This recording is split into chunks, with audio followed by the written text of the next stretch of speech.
some goddamn roots. We can work with that. It's obviously great that most of this coaching staff has ridiculous SEC ties. Just as far as how deep and how many stops they've been, and it's been great.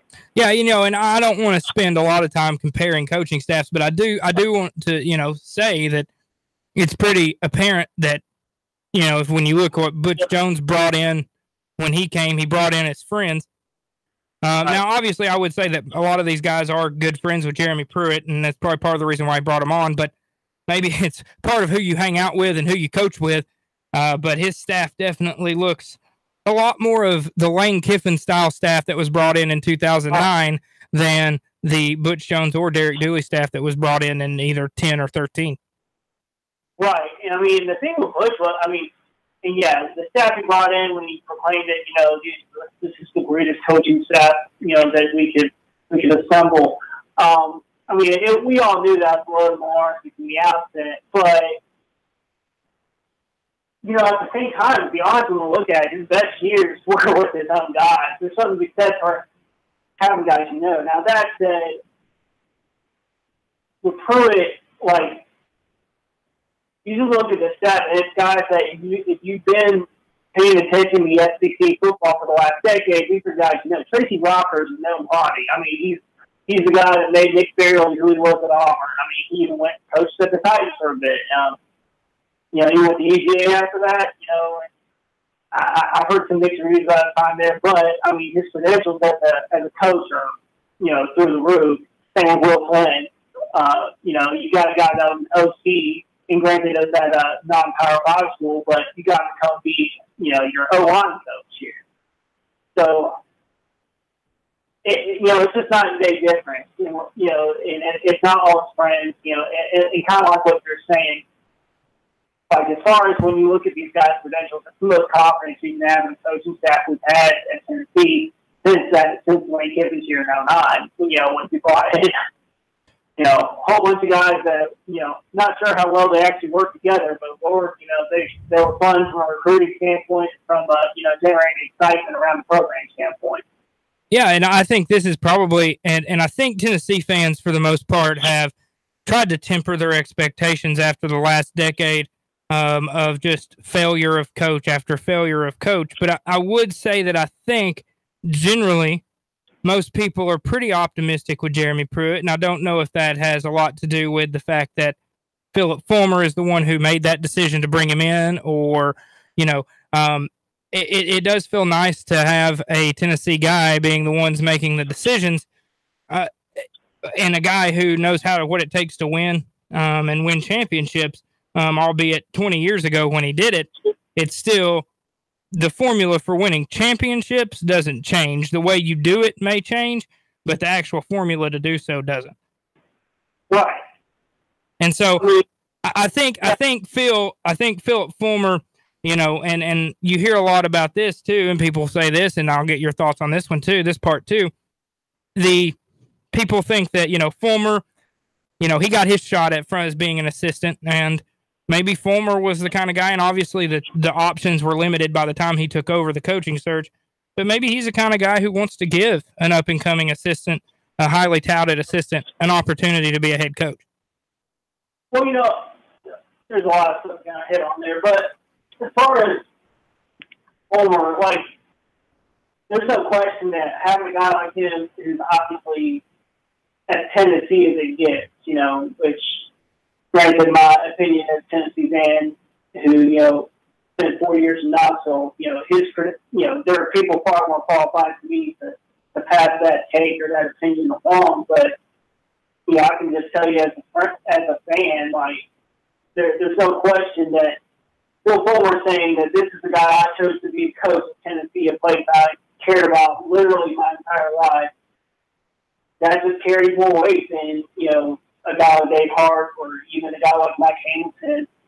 And we're not even talking about John Curry. I think it's just because we know Phil Fulmer cares, right? I think that's it. Philip Fulmer is going to do what he thinks is best for Tennessee. And it sounds stupid because, people being paid that much in administrative roles like that should care. But, I'm not, maybe the previous guys did care, but, it's what did they care about? Like, with John Curry and Dave Hart, I'm pretty sure all they cared about was bottom line. Yeah, it was money. That was a big deal because we were in a financial mess when you walked in, and you did clean some of that up, better or worse, as far as PR disasters. But, John Curry, you just never got a feel for what that guy was about until, he tried to hire Greg Schiano, and then we knew he was about. He was about being an idiot. But, with guys like Pruitt, there's a point where when you're looking at new head coaches, where you keep going down the list, and you end up hiring guys where you're like, well, this guy might be safe, but there's definitely a floor. That's how you get someone like a Butch Jones. And that's how we ended up with someone like a Butch Jones, Derek Dooley, in the last two coaching searches. We went to our top candidate. They said no. And then we panicked and went, well, we got to get a head coach. And so you keep going down the list until somebody says yes, which in the last two coaching transitions, I would argue that, and granted, there may be less turmoil from an outside perspective, but I could argue that as far as personnel perspective, what you walked into this time around was a little less bad than what happened the last two times. Definitely the Butch Jones time. Because when we hired Butch Jones, that roster was not an SEC roster. It wasn't anything close. No, and I think anybody would tell you that, right. Albeit. Go ahead, I'm sorry. Oh, no, you're fine. I was just saying that it's albeit better. It's not great, but it's better than what Butch Jones walked into. Right. I would say right now, if you look at what's on our roster, what was recruited, what's still here, what hasn't been proven a bust yet, and I realize some of these guys aren't proven commodities yet, but I would still say, if you're ranking a roster, we're probably in the 8 to 10 range right now, which that's better than what Butch Jones took over. Butch Jones took over. I remember reading the spring practices, and the only thing we had was an O-line. You cannot, running back. And they were all seniors. Oh, sorry. No, I just said the O-line was all seniors. It was the only thing he had, but they were all seniors. Right. Yeah. You looked at our running back, and you didn't have SEC running backs. You looked at our receivers. We definitely did not have SEC receivers. I mean, you looked at our offense and went, how are we going to score? There's no way that's going to be able to get the ball to the end zone. And then on defense, there was just no one who stood out. You can make an argument that A.J. Johnson had a solid career to that point, but he wasn't a difference maker. I look at both sides of the ball. I mean, there's inconsistencies, but there are guys who have flashed and flashed against at least moderate to good competition. Ty Chandler, he basically proved he's an SEC starting running back against Kentucky last year. We just happened to have John Kelly also on that roster. However they use Ty Chandler this year, we know that's a guy. That's a guy who can go, okay, he's starting at running back. That's not abnormal for an SEC team. Receivers, you give me Marcus Callaway and Jelon Jennings, honestly, based on what they've done so far, I mean, it's not a lot as far as production, but at the same time, I'm going okay, you got Jelon Jennings who's made, some epic catches. On top of that, we know that the competitive side he plays with is, I would say, unmatched when he's locked in. And then you get a guy like Marcus Callaway, who showed against Georgia Tech last year that he can be, a downfield home run receiver. As long as we actually throw him the ball, which Butch Jones seems to just not want to do for reasons we can't explain other than it was Butch Jones. But yeah, I mean, that's on offense and on defense. The Tui's a dude, Nigel Warrior's a dude, and then you've seen flashes from Congo and Darrell. I know Congo's not been a 5-star guy so far, but you've seen flashes of a guy that can be an SEC, a solid, good SEC player. And I think the same can be said about Kirkland as well. And the thing with Kirkland, he just can't stay healthy. Right. I mean,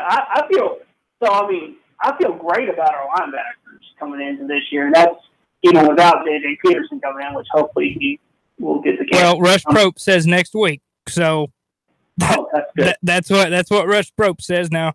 Rush Probst has been saying next week for about 2 months. But honestly, if it's just grades, that's okay with me because that can be fixed once he gets to campus. I'm more worried if it's off the field issues, which it's not with this kid. So grades can be fixed. We know that because in these high schools, a lot of times, especially if they're a star football player, they let them slide by a little bit, and that's not right to the kid. And once they get to college, that's not necessarily the case. They do crack down on them a little bit more than they would at that high school level. Sure. Oh, but sorry. I was going back. Well, we changed it there, and that was my bad. But kind of circle back to, why Jeremy Pruitt might be a thing. Like, you get down to a certain level of head coach, and you're capping your ceiling, and at that point, you might as well go get someone who's the next up-and-coming assistant, because they might have the ceiling might be a lot higher than someone like Butch Jones. Like, Mike Leach, for all as funny as he is in press conferences, like, I think Mike Leach at a place like Tennessee, there's a definite ceiling. Now, that ceiling may have been in division, which, we are obviously take right now, but I don't think he would ever win an SEC championship with Mike Leach. And I'm not saying he will with Jeremy Pruitt, but I have an easier time seeing that with Jeremy Pruitt, especially with the assistant coaches he brought in, and if you went and got someone like Mike Leach. And we have about 4 minutes left in the segment, but we'll end this segment still talking about Pruitt. And I want to compare it to kind of what Georgia's done. And I think, Philip Fulmer is a really smart guy. I think that's very obvious. And I think he looked at what Georgia's done and why, if you can't beat the best, you got to take from the best. And Georgia did that with Kirby Smart, and it's worked out. Obviously, these offensive assistants that have left Saban and tried to do the head coaching gig, they've struggled at points. However, I think it's pretty obvious that for the most part, when other than Jimbo Fisher on the offensive side, everybody else has kind of struggled. Will Muschamp from the defensive side struggled a little bit at Florida. Just don't think that was a good fit. He's done a great job at South Carolina for what South Carolina is. And obviously Kirby Smart's done a wonderful job. And I think if you're Philip Fulmer, you want to try to continue that mold. You're already behind Georgia a little bit. You're giving them a 2-year head start. So you might as well jump on it instead of trying to take a gamble on a sitting head coach that you don't know a lot about. You know a lot about Jeremy Pruitt. You've seen him. You've seen him coach in the SEC at 2 different stops, and he's done it well, albeit just one side of the ball, but he's done it well. Right. Well, and also, obviously Kirby Smart, that's the model where everybody's going to be gunning for, which, at the end of the day, like, if we get to 90% of that success, we've hit the home run. Just in the first few years. Yeah, and I think even if you're... And the reality is, while this roster is better than what Fish took over, Kirby Smart walked into a top 5 roster, and then he was able to upgrade to a top 3 roster within 2 years. Yeah, I'm not going to sit here and say that Jeremy Pruitt's going to have Tennessee in the national championship in year 2, but I think the model is there to be highly successful by taking one of these Saban defensive guys. And it's not just Saban he's learned under. I mean, he's learned under Jimbo Fisher. He's learned under Mark Richt, albeit that appeared to have been a train wreck in 2014 and 15. And then, of course, Saban multiple times. So I think you have to look at their pedigree and where they come from. And for the most part, everybody you see talking about Jeremy Pruitt, minus those Georgia people, it's all positive, and they all think he can be very successful. I mean, you won't find many people. I actually haven't seen anybody that's had anything to say about Jeremy Pruitt as the on-field coach. It's just always been, doesn't always work well with others when others aren't pulling in the same direction. Which, to flip that over, now that he's a head coach, like, he gets to set the tone for what direction everybody's pulling. So, I don't think that's an issue. Yeah, I don't really see it ever being an issue either. And people thought, when all that article came out about the falling apart in 2015 with Jeremy Pruitt and Mark Richt, the thing about it is, all it did is make Richt look like a really weak leader, and I think that agreed. For Mark Richt, people say jokingly good Christian man. He's a good Christian man, and he's a good example of what people should aspire to be as people. And I would say he's a good football coach. He's just not elite. No, he's not. And sometimes you have to have a little mean in you to be to be an excellent and amazing football coach, and you have to have a little bit of that suaveness. And Mark Richt just doesn't have it. Maybe he'll find it down there at the U because that's a little bit different. And I just think, here's my thoughts right before we go to break on it. I think that if Jeremy Pruitt is that alpha personality that it proved to be in that article, then he's going to be just fine as a head football coach. I don't have any worries of him being able to manage a program. Obviously, we'll have to see what he does when it's game time and what he does game management. But managing a program, I'm not worried about that at all. I think Jeremy Pruitt's going to do a great job. Now we'll be right back after a short break here. Thomas is going to stay on the line with it. We're going to talk a little bit actual X's and O's and a little bit more of the actual football as we continue here on the Locker Room with Sam Jordan. Nick Lefew filling in. We'll be right back. Nuga Radio 92.7 FM.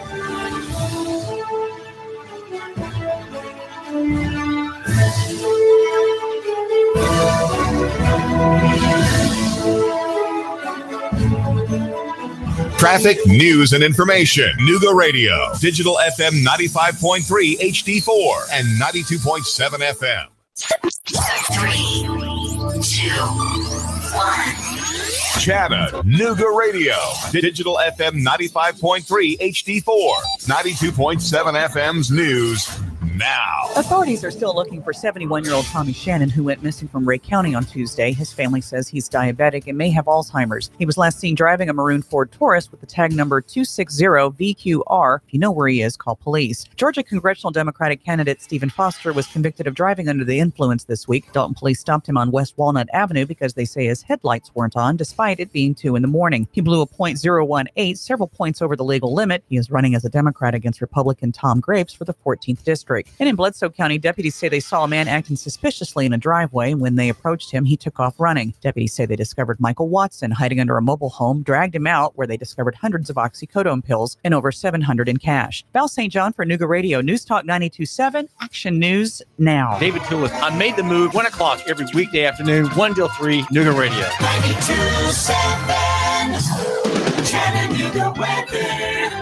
Any lingering showers will gradually diminish through your nighttime. Muggy overnight. Could see some late fog again. Lows near 70. For Friday, unsettled with scattered showers and storms likely, especially for the afternoon. Highs near 85. Not as wet for the weekend with highs back into the upper 80s. Looking to buy or sell a home? Real Living Southern Realty provides real answers and customized marketing solutions.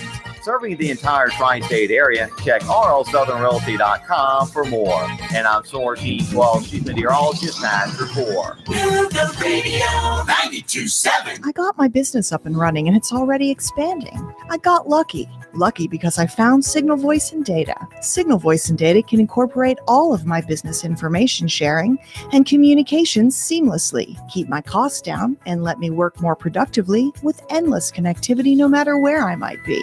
That's called working smart, not hard. Go to signalvoicetn.com and bring the future of communication to your business today.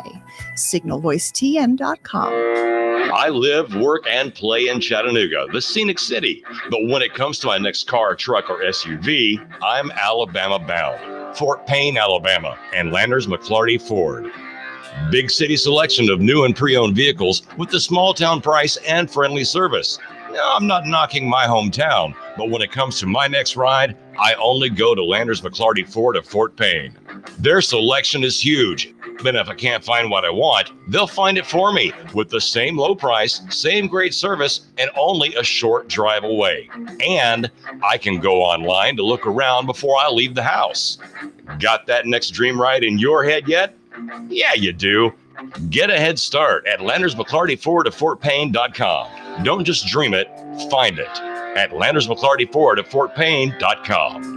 That's right, Landers McClarty Ford of Fort Payne, Alabama.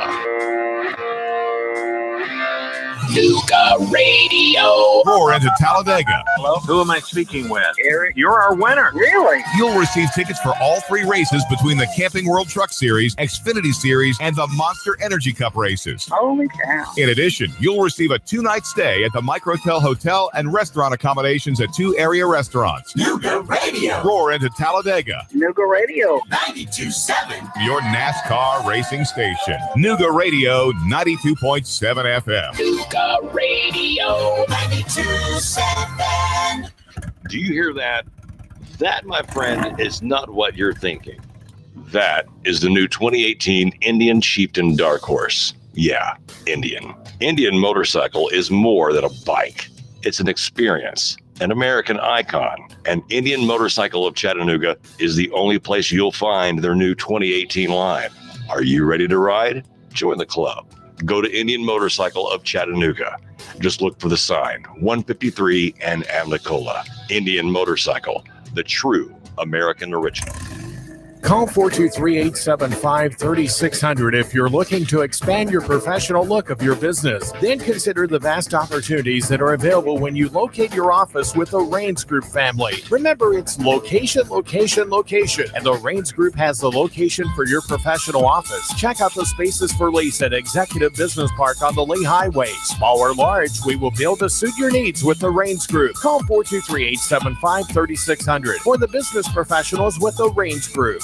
Chattanooga Paint and Decorating would like to remind you it's so hot out there. And guess what? Your deck is taking a beating. It's probably starting to show wear. If you're hosting friends, get your deck entertainment ready with a fresh coat of stain and protect it from heat, sun, and rain with a quality sealant. If you want to get to work, Chattanooga Paint and Decorating want to help you. For exterior paint, stains, sealants, and supplies, stop by Chattanooga Paint and Decorating today on Hicks and Pike across from Valvoline or online at ChattanoogaPaint.com. Nuga Radio. Are you brain dead? Still voting for pathetic liberals? Take 3 hours of Sean Hannity from 3 to 6. Nuga Radio. Then call us in the morning between 9 and 11. 92.7. Nuga Radio. It's the moment you've been waiting for. Sam Jordan's Nuga Radio 92.7 Sports now. Welcome back to the locker room with Sam Jordan. I'm Nick Williams again. Saturday on Radio 92.7 FM. Again, with me tonight is Thomas Duggins, good friend of mine, lives in Atlanta, went to UT with me, and we're talking a little bit of UT, well, not a little bit, a lot of UT football. We spent the first segment talking about Jeremy Pruitt and, his fit at Tennessee. Now, kind of going into fall practice as we're about four practices into the 15 practice schedule before game week. We want to kind of break down a little bit of the situations. I want to start, Thomas, with the quarterback position. And we talked a little bit off the air earlier today about this, and I'm kind of torn on it. And I know you have your opinions. I don't really know where I want to go. Obviously, Jarrett Garantano gives you the longevity at the position to stay at Tennessee for a little while.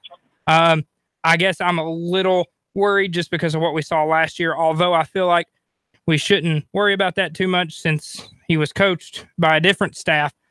So I just kind of want to get your idea of where you think it stands. I made a point on Saturday on my show then about where I think it may go. Obviously, that was really early into the week or into the practice schedule. But just kind of what are your thoughts on the two quarterbacks and probably where they'll stand come 3 weeks from now? Based on what I've read and seen as far as practice videos, and granted we're talking about practice, so a lot of grains of salt here, but what I've been able to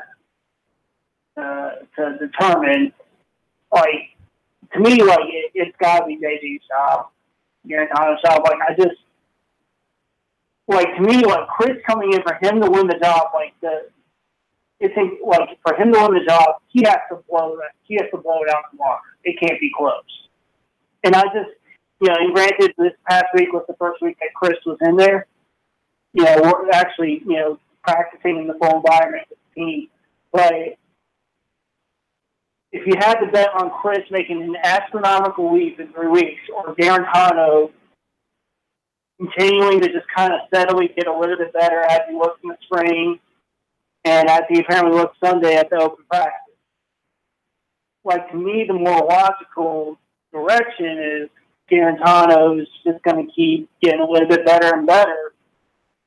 And with the fact that he's at least looks like he'll be able to push the ball downfield a little bit better than Chris can, which, allegedly that's a big part of what this coaching staff wants to do is, they want to pound the ball, but they also want to be able to push the ball downfield, which, that's good considering we have these huge receivers. It'd be nice if we actually threw the ball up to them every now and then.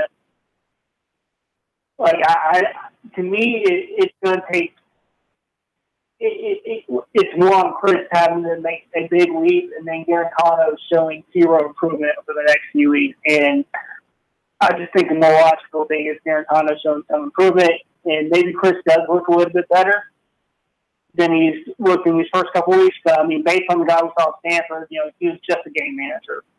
And at a place like Stanford or a place like Alabama, that works. At a place like Tennessee where, we probably should make a bowl game just based on talent levels this year, but at the same time, it's not a given. And you're going to be weighing, like, are we going to be handicapping ourselves kind of like the way Butch Jones handicapped the offense the first 1.5 years by throwing Justin Worley out there? Or are we going to be putting the guy out there who, he may make a worse decision? Now, Garantano's decision-making problem has been throwing picks. It's just been taking sacks, which I'm not sure which is worse. I don't coach football, so a football coach can tell me which is worse. But to me, as a fan, I think the fact that he wasn't just chucking the ball out there every time he got pressured last year, to me, that shows a little bit more maturity. To me, that shows a little bit more maturity than a guy who's throwing the ball in triple coverage when he starts getting the guy in face. Yeah, I think with Garantano, I think here's the thing that I think people are more or less concerned about. Is it's not Jeremy Pruitt's guy, and that's not always a problem. I mean, it's not. I don't know. People gave Jarrett Garantano coming into his career at Tennessee. People pegged him the wrong way, in my opinion. I think people pegged Jarrett Garantano as a guy who was, from what I always heard, was that he was a better throwing Dobbs. That's not fair to that kid because, one, he cannot run like Josh Dobbs. There are very few quarterbacks in football who can, and it's very unfair to him. He's not that kind of quarterback. He's not the athlete running-wise that Josh Dobbs is. I do think, though, he can throw the ball very well. I worry. The part of me that worries is that is he going to be able to pick up a new offense that's going to most likely be more complex than Butch Jones's offense? Is he going to be able to pick it up? Is he going to be able to run it? And I think that's the big question. However, I don't think it's necessarily a bad thing if he can't. I just think that if you're Tennessee and you want to be successful in the long run, you want Jarrett Garantano to win this job. You want him to win the job, but to kind of back up on the point you made there, is this offense more complex than Butch Jones' offense? Well, I would argue that a lot of parts of Butch Jones' offense were nonsensical. Like the fact that we don't, that under Butch Jones, you don't throw the ball over the middle of the field ever for fear of turning the ball over. Or the fact that you don't push the ball up the sideline, which would get the safeties out of the box so that you can run the ball for a change and not play against 8 in the box all the time when you have guys like John Kelly or Alex Smith or Jalen Hurts. Like, maybe the playbook is more versatile as far as, what sets we're running out of and, how many looks we're getting.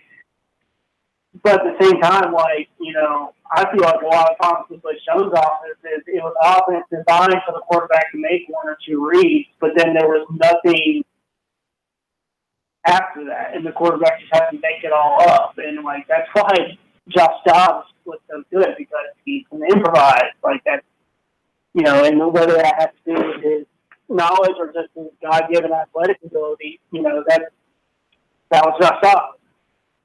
You know, and with Garantano, like, especially the way Bruce Young coached those guys, like, you know, and you know this from just listening to him in press conferences, this guy who coached out of fear. Like, he always played afraid to lose rather than play to win. And that's so cliche. But, like, I'm just thinking, like, you're going to have a coaching staff. You have a guy in Tyson Helton who's, you know, coached 2-3 NFL quarterbacks, I think, actually, at least. You know, and Sam Darnold, obviously, at USC. Brandon Dowdy at Washington Kentucky was pretty good. And then I think he also coached Joe Webb at UAB way back in the day, too. That's reaching a little bit. But, like, you have a guy that A is for quarterback in the league, but B, he's also one of the areas offensive styles. You know, USC was more pro style. You know, granted, they ran a lot of that out of shotgun, but it was more pro concepts, whereas, you know, Western Kentucky was fun and gun. You know, throw the ball out the field, they over air raid on stuff. I just feel like he's going to have a lot better sense of what he's supposed to do, you know, A, with his reads, but then B, also what his decisions need to make, B, when those reads aren't there. I don't know. Yeah. You can contradict me on that. I just think, and it may be wishful thinking, I just feel like, A, judging against anybody on the field in that Butch Jones offense last year is pretty unfair because, like, it's pretty clear that none of that was being tailored to players' strengths. Agreed, and I think that's very fair to give Garantano the benefit of the doubt there. I want to move a little bit. I want to move to the other side of the ball for just a moment. I want to talk about another big question mark on this roster coming up to 2018. A lot of people seen the open practice who are there or saw the videos of some plays that Alontae Taylor made at cornerback. Now, Alontae Taylor is going to be an upcoming freshman along with Bryce Thompson, and there's been a lot of talk this week, and obviously I do not like to crown someone right after just an open practice. Okay, I'm not a big fan of that. I don't think one practice makes anything. However, the way that Alontae Taylor and Bryce Thompson both played, I think there's a very good chance, at least by the middle of the year, you're going to have two freshmen starting at corner for the University of Tennessee, because there's not a lot of high quality depth at that position. And obviously we know that if Jeremy Pruitt can coach any position up, it's going to be that position. He's a DB coach by trade, but I'm interested to see what he thinks and where it's going to go come September 1st. Are guys like Carlin Fields and me and Sean Schamberger going to be the guys that are going to be able to start? Or is he going to go with youth and start with guys like Alontae Taylor and start with guys like Bryce Thompson? I'm interested to see there what they're going to do. Obviously, I think he's got some pretty good lockdowns at safety in his positions there. I think Nigel Warrior and Mike Abernathy are probably going to be your starters at safety. But I think the corner position is going to be where you could see some young guys come in early. I mean, where would you want to see those young guys kind of get their chance to make a start? So I think at this point it's not a reach to be, say, I won't say comfortable, but like you would like. I don't think it's a reach to say that us as fans should understand them starting.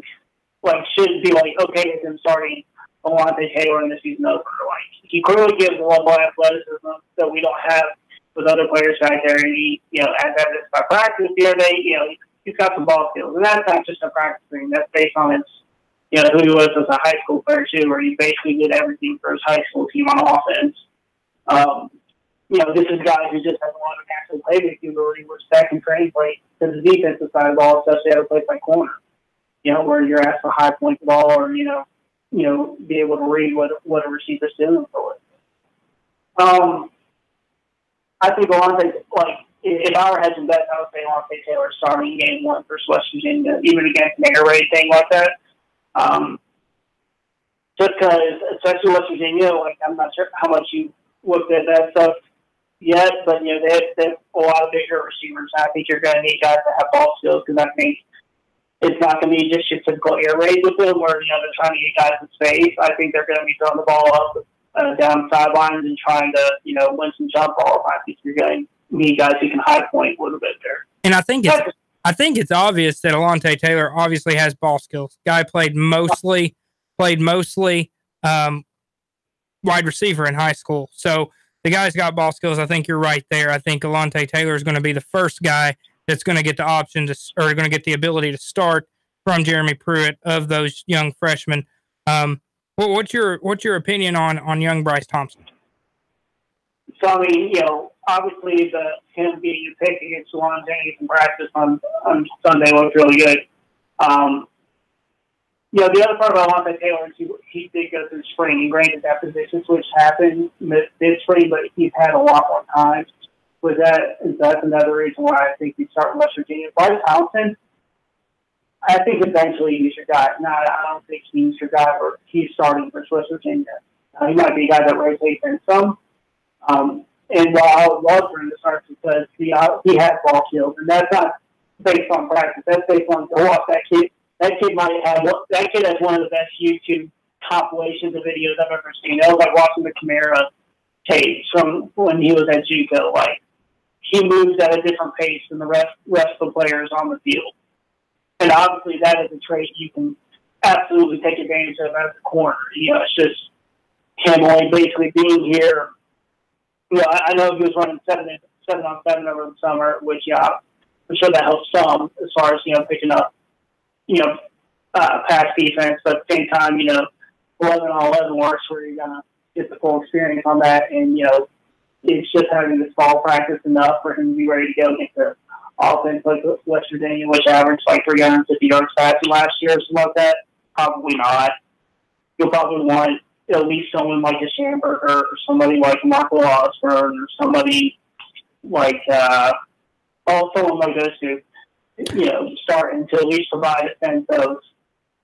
Yeah, I think sometimes, especially against a great passing offense that you're going to come up against week one, maybe a little bit of experience will go a long way for these guys. Guys like Marquil Osborne and Sean Schamberger who've played in meaningful games and have played a lot of meaningful snaps.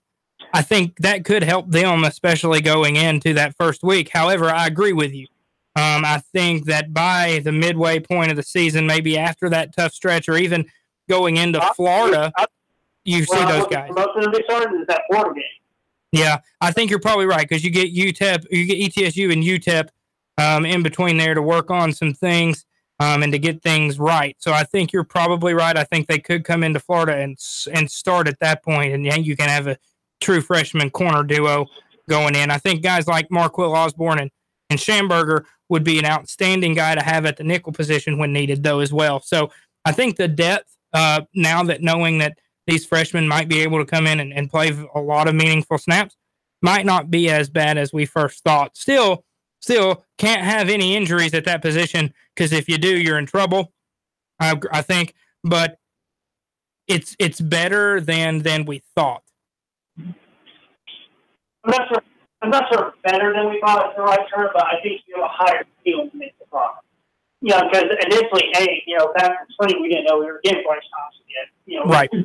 Taylor was a bit of an unqualified, but we weren't sure he was going to be taking a corner yet. Then he's going to be a corner here for this year now, and probably for his 3 or 4 years here at UP.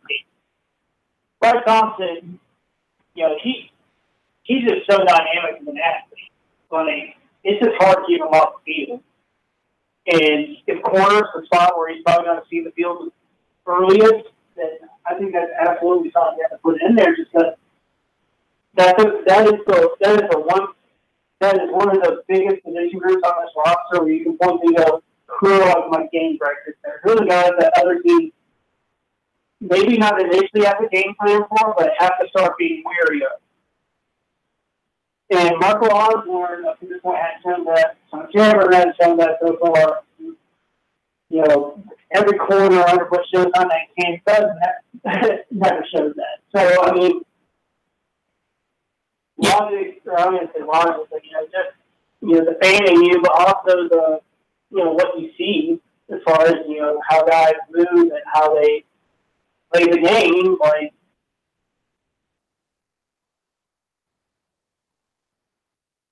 Sorry, it kind of breaks up on me. No, you're fine. Yeah, I mean, I think you feel comfortable at safety going into this year, and that helps with the corners a little bit because you got guys.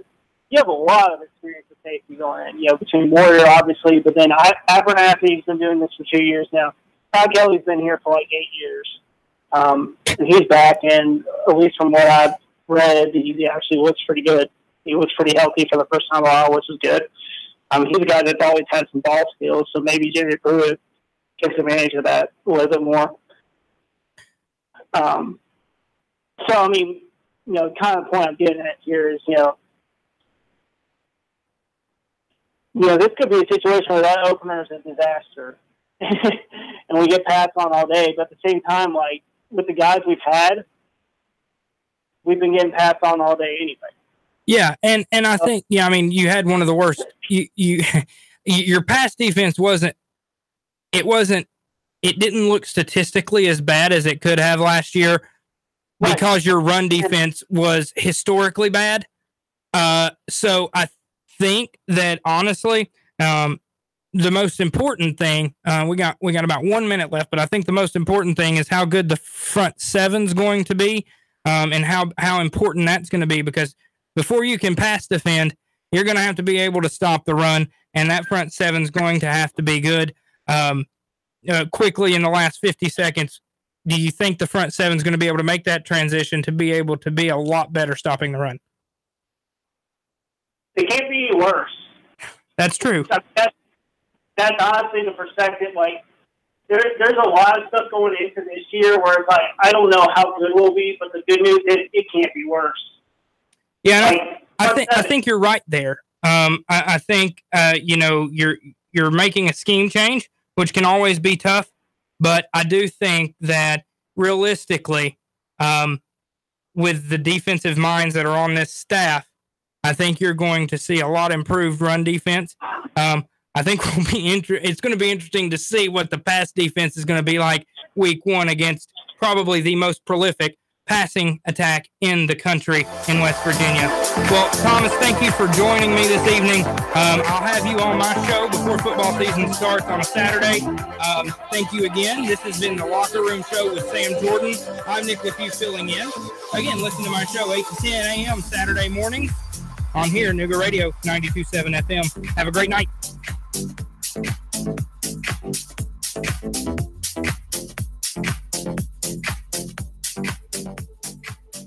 Traffic, news, and information. Nuga Radio. Digital FM 95.3 HD4 and 92.7 FM. 3, 2, 1. Chatta, Nuga Radio.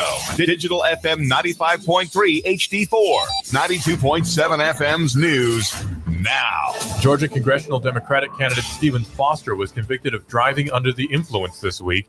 Dalton police say they stopped him on West Walnut Avenue with no headlights on, despite the fact that it was 2 a.m. He blew a .108. Mr. Foster running as a Democrat against incumbent Republican Tom Graves. A verbal altercation caused